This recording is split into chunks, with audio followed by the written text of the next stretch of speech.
जी हाँ दोस्तों, तो इधर तोड़ जोड़ में लगे शाह, उधर राहुल का पंजाब प्लान हुआ सेट, तो औंधे मुंह गिरा बीजेपी का खेल। और इधर ममता को देख केजरीवाल ने भी राहुल को ही मान लिया बॉस। दोस्तों, राजनीति के चाणक्य कहे जाने वाले अमित शाह अभी जोड़ तोड़ में लगे हैं, अपना गणित बिठा रहे हैं कैसे अपने आप को मजबूत किया जाए, बैसाखियों की जरूरत ना पड़े। कभी महाराष्ट्र, कभी बंगाल, कभी बिहार, खरीद फरोख्त का खेल चल रहा है। यहां तक संजय सिंह जैसा नेता कह रहा है कि भाई साहब, राम मंदिर वाला पैसा क्या खरीद फरोख्त में ही लगा रहे हैं क्या? सांसदों के करोड़ों करोड़। बैक रूम में प्लानिंग चल रही थी बीजेपी और शाह की। उधर राहुल गांधी ने चुपचाप एक ऐसा दाव चल दिया है जिसने विरोधियों के होश उड़ा दिए हैं। दोस्तों, जरा सोचिए, पंजाब चुनाव में अभी महीनों का वक्त बाकी है। पंजाब चुनाव से पहले आम आदमी पार्टी को तहस नहस बीजेपी ने कर दिया है राघव चड्ढा के साथ। लेकिन तमाम कोशिशों के बावजूद कांग्रेस ने चुनाव से पहले ही राहुल गांधी ने अपनी पूरी फौज के सेनापतियों का ऐलान कर दिया है। एक ऐसा चक्रव्यूह तैयार कर लिया है जिसके आगे बीजेपी और उनके सहयोगी ताकतों का हर पुराना फॉर्मूला फेल होता नजर आ रहा है। और कहते हैं, शाह की नजर जहां टिकती है विपक्ष वहां बिखर जाता है। लेकिन इस बार पंजाब की धरती पर राहुल गांधी ने वो मास्टर प्लान सेट कर दिया है जहां अमित शाह की जोड़ तोड़ की राजनीति धरी की धरी रह सकती है। आपको बताएंगे पंजाब कांग्रेस की इस नई टीम की अंदरूनी समीकरण, चन्नी, राजा, वंडिंग और रंधावा की इस तिकड़ी का असली गेम, और कैसे एक फैसले ने दिल्ली से लेकर पंजाब तक खलबली मचा दी है। आखिर तक जरूर देखिए, क्योंकि इस बार पंजाब के बिसात पर शह और मात का खेल शुरू हो चुका है। स्वागत है आपका द राजनीति का खास सेगमेंट देख रहे, मैं हूं यासूब रजा। दोस्तों, पंजाब में अगले साल शुरुआत में ही विधानसभा चुनाव है। अभी हाल ही में आपने देखा 5 राज्यों में चुनाव, बंगाल चुनाव सबसे ज्यादा चर्चा में था, जहां ममता बनर्जी का बना बनाया किला ध्वस्त कर दिया गया। पावर दिखाकर ममता बनर्जी के आरोप देखिए, उसके बाद किस तरह की हिंसा बीजेपी के आती बंगाल में शुरू हुई। पार्टी को किस तरह से संविधान का पाठ पढ़ाने वाली और लोकतंत्र की दुहाई देने वाली सबसे बड़ी पार्टी, सबसे मजबूत पार्टी कहने वाली विपक्षी पार्टियों को तोड़ जोड़ और खरीद फरोख्त का खेल कथित तौर पर खेलने वाली, कैसे अपने आप को सत्ता और कुर्सी पर बिठाने के लिए हर हथकंडा, हर कोशिश, हर चाल लगातार की जा रही है। दोस्तों, पंजाब में कुछ ही महीनों बाद चुनाव होना है। आदर्श आचार संहिता भी लागू हो जाएगी। विधानसभा चुनाव के चलते सभी दलों ने तैयारी, आप देखिए बीजेपी ने भी प्लान सेट कर लिया। आम आदमी पार्टी को, क्योंकि पिछले चुनाव में जिन्होंने आम आदमी पार्टी को जिताया था, बीजेपी ने उन्हीं को अपनी तरफ कर लिया। तो दोस्तों, पंजाब विधानसभा चुनाव के चलते सभी राजनीतिक दलों ने उम्मीदवारों के चयन, चुनावी रणनीति पर काम तेज कर दिया है। बीजेपी इसमें, चूंकि सबसे ज्यादा पैसे और सत्ता का रसूख उसी के पास है, तो साम दंड सभी का इस्तेमाल। इस आपाधापी के बीच पंजाब कांग्रेस ने भी अलग की तैयारी की है। केजरीवाल ने भी अलग से एक प्लान सेट किया, आगे आपको बताएंगे। तो पंजाब में कांग्रेस का नया बॉस कौन है? हाईकमान ने रूपरेखा क्या तैयार की है?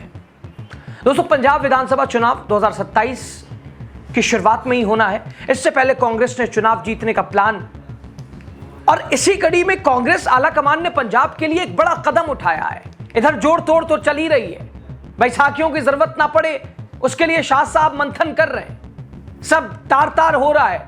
और कॉकरोच जनता पार्टी और युवा, बेरोजगारी, महंगाई, पेपर लीक आम सी बात हो गई, कोई फर्क नहीं पड़ रहा। इस पर कौन, राम मंदिर घोटाला, चंदा, कोई है बोलने वाला, जिम्मेदारी लेने वाला? कांग्रेस ने इधर पंजाब विधानसभा चुनाव से पहले अपनी चुनावी संबंधित कमेटियों के लिए चेयरपर्सन और मुख्य पदाधिकारियों की नियुक्ति की घोषणा की है। इसके तहत पूर्व मुख्यमंत्री चरणजीत सिंह चन्नी को कैंपेन कमेटी का चेयरपर्सन बनाया गया, चेयरमैन बनाया गया है, जबकि अमरिंदर सिंह राजा वडिंग पंजाब प्रदेश कमेटी, कांग्रेस कमेटी के अध्यक्ष बने रहेंगे। फिलहाल कांग्रेस आला कमान की ओर से जारी प्रेस रिलीज के मुताबिक चुनाव प्रबंधन और समन्वय कमेटी की जिम्मेदारी विजय इंदर सिंगला संभालेंगे। पार्टी ने उन्हें कमेटी का चेयरपर्सन बनाया है और चुनाव की कोर कमेटी का चेयरपर्सन सुखजिंदर सिंह रंधावा को बनाया गया है, जबकि घोषणा पत्र कमेटी की जिम्मेदारी अमर सिंह को सौंपी गई है, उन्हें घोषणा पत्र कमेटी का चेयरपर्सन बनाया गया है।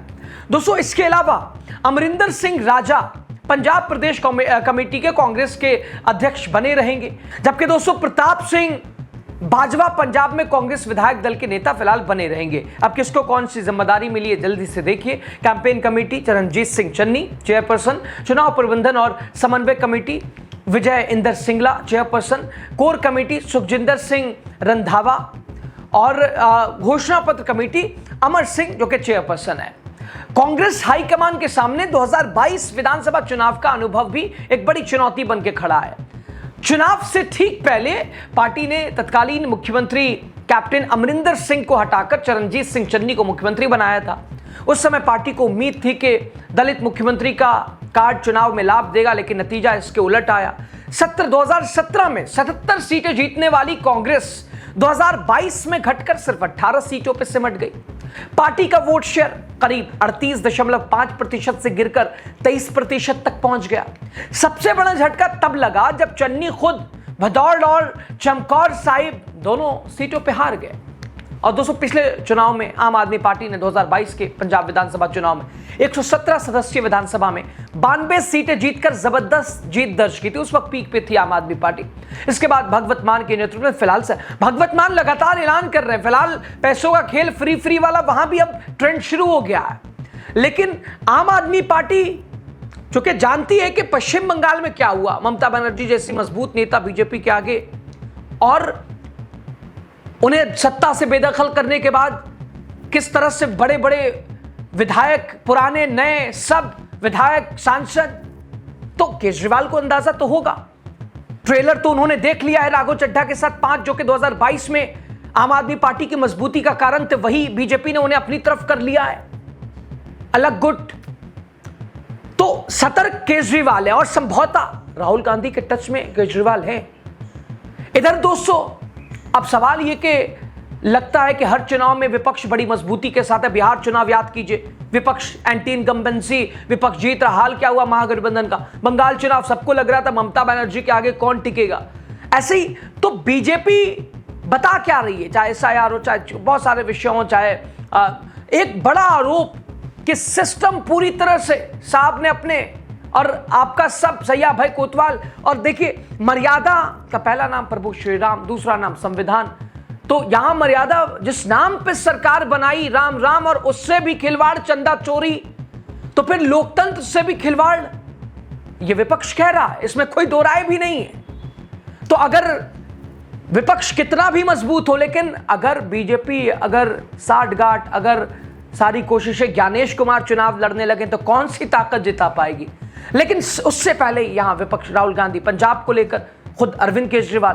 खैर दोस्तों, पंजाब का इस वक्त सियासी बिसात अगर देखें तो अब आप समझ ही जाएंगे या समझ ही गए होंगे क्यों इस बार दिल्ली का बैकरूम प्लान पंजाब में हाफता दिखाई दे रहा है। शाह साहब चाहे जितनी गोटियां सेट कर लें, राहुल गांधी ने चुनाव से पहले और इससे पहले भी कई बार पंजाब को लेकर एक्टिवनेस, अपने सिपह सालारों को मैदान में उतारकर यह संदेश और साफ कर दिया है कि लड़ाई एक तरफा नहीं होने वाली है। केजरीवाल ममता बनर्जी को लेकर सतर्क हैं कि उनके साथ क्या हुआ और भी विपक्षी पार्टियों के साथ क्या हुआ। तो ऐसे में कांग्रेस से दूरी बनाना, राहुल गांधी से दौड़ के वापस फिर आना, इधर ही इसी द्वार पे देखा था आपने ममता बनर्जी को। हाँ, यह भी सच है कि 2022 में कांग्रेस को बड़ा झटका लगा था, जिम्मेदार आम आदमी पार्टी ही थी। चन्नी का भी वो दाव उल्टा पड़ गया था, झाड़ू ने पूरी तरह कांग्रेस को समेट दिया था। लेकिन राजनीति की सबसे बड़ी खूबी, यहां कोई भी हार परमानेंट नहीं होती है। पुरानी गलतियों से सबक लेकर, जख्मों को सुखाकर कांग्रेस ने इस बार जो चक्रव्यूह रचा है, और दूसरी तरफ चाणक्य साहब नीति, रणनीति, मंथन, जोड़ तोड़, सीधे तौर पर बीजेपी उसके पर्दे के पीछे की ताकतों के लिए भी कांग्रेस की तैयारी खतरे की घंटी है। सबसे बड़ा सवाल, क्या चरणजीत सिंह चन्नी अपनी पुरानी हार का बदला ले पाएंगे? क्या राजा, रंधावा और सिंगला की ये नई चुनावी फौज अमित शाह की जोड़ तोड़ की राजनीति को पंजाब की सीमा पर रोक पाएगी, या फिर इस बार भी दिल्ली की चाणक्य नीति वाला दांव पंजाब को चौंका देगा? खैर, पंजाब की जनता इस बार किसे सराखों पर बिठाएगी, किसकी राजनीति को धूल चटाएगी, देखना दिलचस्प होगा।